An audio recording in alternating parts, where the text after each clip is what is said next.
Doctor Suresh Kumar study point में आपका स्वागत है।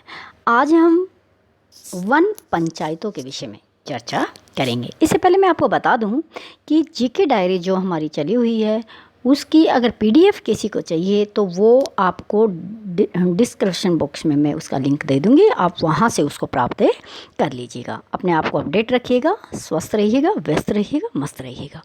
अब हम देखिए वन पंचायत क्या है, ये जानने की क्या करते हैं, कोशिश से करते हैं। तो देखिए बहुत ही इंटरेस्टिंग टॉपिक है, इसको एक बार ध्यान से सुनिएगा, आपको कहीं पढ़ने की ज़रूरत नहीं पड़ेगी। आप एक बार सुन लेंगे तो भारत में जो वन पंचायतें हैं उनके बारे में आप बड़े अच्छे से जान जाएंगे। देखिए मैं एक कहानी की तरह आपको वन पंचायत समझाती हूँ। उत्तराखंड एक पहाड़ी राज्य है और उस पहाड़ी राज्य के ज़्यादातर पुरुष है वो बाहरी काम करते हैं। ज़्यादातर पुरुष है, उनकी सेना में क्या होती है, नौकरियां होती है। और उस गांव की महिलाएं, उस क्षेत्र की महिलाएं घरेलू काम और जितने भी बाहर के काम होते हैं अपने लेवल पर खुद क्या करती है, उन कामों को निपटाती है। और पति सेवा में नौकरी करता है, वो अपने घर के सारे काम खुद क्या करती है, स्वयं में करती है। और क्या होता है बाद में कि जब वो घरों को काम करने के लिए, और वहाँ पर अभी भी ऐसी व्यवस्था है कि घर के चूल्हे जलाने के लिए जंगल की लकड़ियों का इस्तेमाल किया जाता है। उन्हीं लकड़ियों को लाती है, सूखी लकड़ियों को इकट्ठा करती है, घर में लाती है, उनको जलाकर क्या करती है, खाना पकाने का काम में करती है।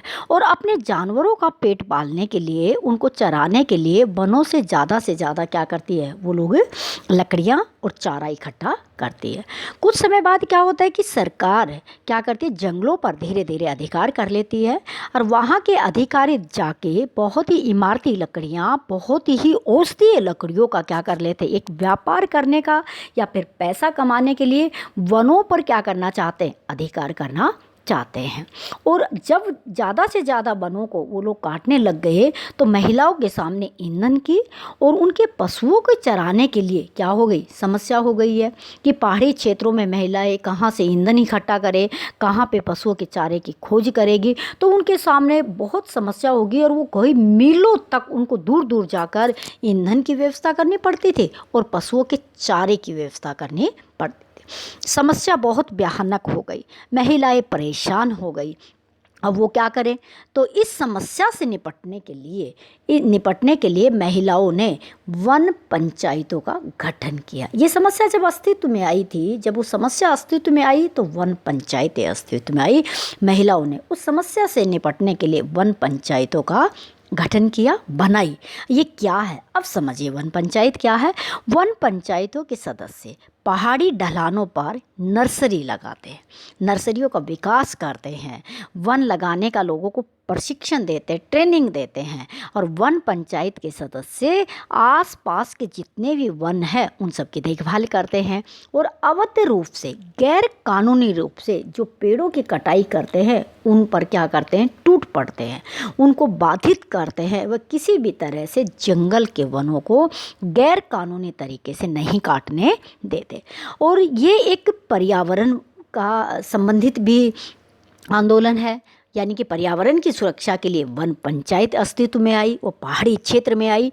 और प्रमुख पर्यावरण नेता और वन प्रेमी और पर्यावरण के लिए प्रसिद्धि प्राप्त सुंदरलाल बहुगुणा ने इस उद्देश्य को चिपको आंदोलन नाम दिया। इसकी शुरुआत करवाई चिपको आंदोलन जब अधिकारी या जब कोई व्यक्ति या फिर जिसको ये कहे वनों की कटाई करने वाले जो चोर गिरोह जब जंगल में आते थे तो सुंदरलाल बहुगुणा ने इस तरह की एक व्यवस्था बनाई कि सभी महिलाएं पेड़ों से हाथ मिलाकर चिपक जाती थी और किसी भी तरीके से वो क्या नहीं करने देती थी, पेड़ नहीं काटने देती थी।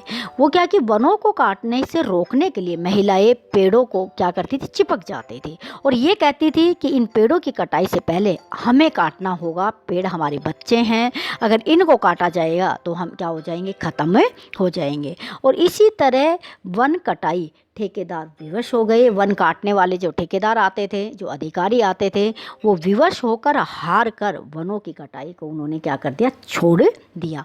तो ये थी वन पंचायत जो महिलाओं के द्वारा पेड़ों की रक्षा के लिए बनाई गई थी, और पर्यावरण संरक्षण में ये उत्तराखंड की वन पंचायत महत्वपूर्ण भूमिका निभाती है।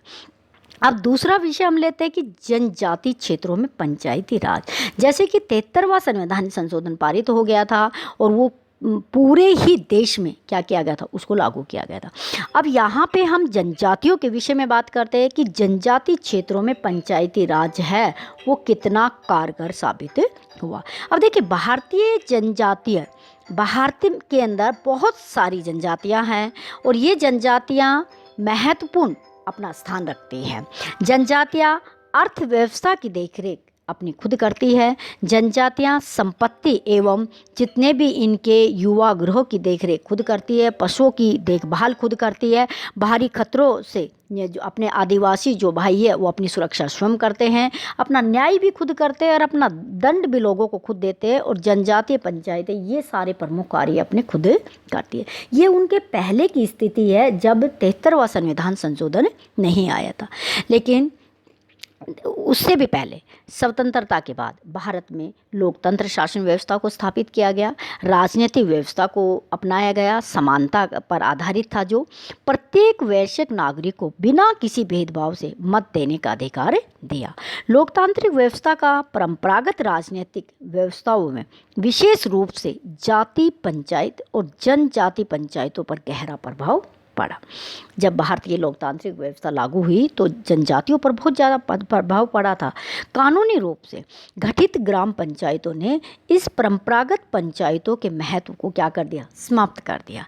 इतना ही नहीं, प्रतिस्पर्धा पर आधारित राजनीति ने जनजातियों में एक नवीन चेतना विकसित कर दी।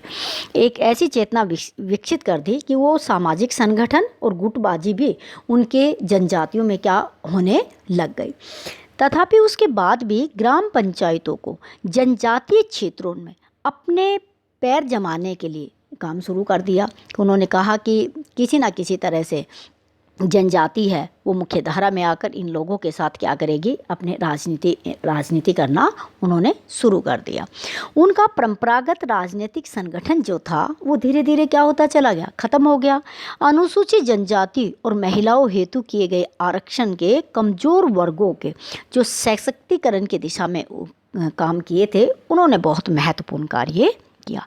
अब समस्या ये है कि अब जनजातीय महिलाएं अन्य व केवल ग्राम पंचायतों के सदस्य वो सारे होने लगे और क्या करें, सब मिलकर अपने जनजाति महिलाएं मिलकर प्रधान के पदों पर बैठने लगे, उन पदों को संभालने लगे और अपने ही जनजाति विकास में पंचायती राज संस्थाएं क्या हो गई, प्रभावशाली कायम कर लिया।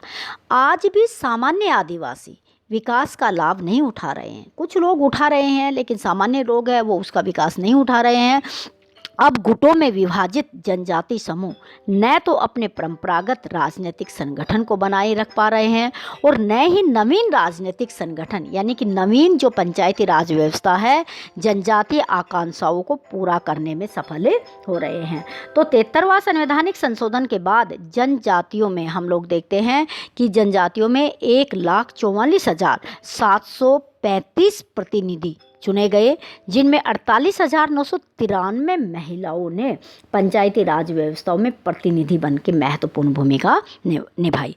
इस तरह हम देखते हैं कि जनजाति जो जंगल में रहा करती थी, अपने खुद कानून बनाती थी, खुद व्यवस्था करती थी और अपने लिए खुद ही अपने जनजातियों की सुरक्षा में काम किया करती थी, अब वो भारतीय राजनीति में आकर अपना पुराना प्रभाव धीरे धीरे ख़त्म कर दिया और नए प्रभाव से तालमेल बिठाने में उनके समक्ष क्या आ रही है, चुनौती आ रही है। और इस चुनौती को दूर करने के लिए अगर सर्वप्रथम उनको शिक्षित किया जाए, राजनीति का जो आरक्षण है वो स्पष्ट रूप से उनको भी दिया जाए जो उन्हीं की जनजातियों में पिछड़े हुए हैं, तो इस समस्या को दूर किया जा सकता है। चैनल को लाइक कीजिएगा।